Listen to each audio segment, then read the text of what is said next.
Marsha Blackburn, Republican from Tennessee, joins me now. She's at the border in Eagle Pass, Texas. Senator, is there a sense of, do you detect a sense of urgency from the administration at the border, or they're just letting it go? And they are letting it go. They do not have a sense of urgency about this border. You know, having an open border is the Biden administration border policy. But here in Texas, what you are seeing is Texans in the Texas Department of Public Safety stepping up. The National Guard is stepping up.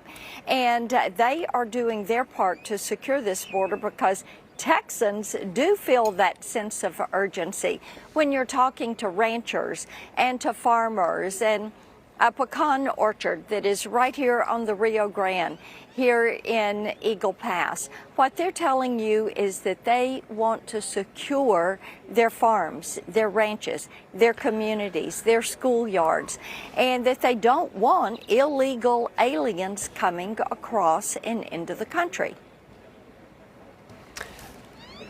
Sorry, Senator, Mexico's government, the leader of Mexico, says the Texas immigration law would interfere with Mexico's sovereign right to determine who enters the U.S.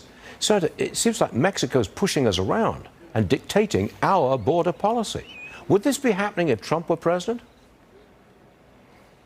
Of course, it would not be happening under the previous administration and under President Trump.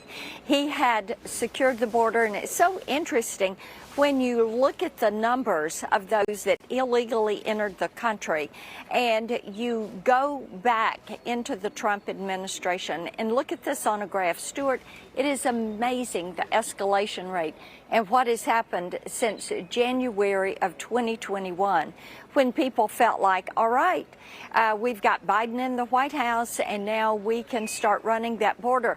The interesting thing about Mexico is we have to realize that in Mexico, the cartels are some of the largest corporations. And of course, they are making billions of dollars on drugs, on trafficking human beings, on sex trafficking rings that they have set up in the United States. This is a big part of how they make their money.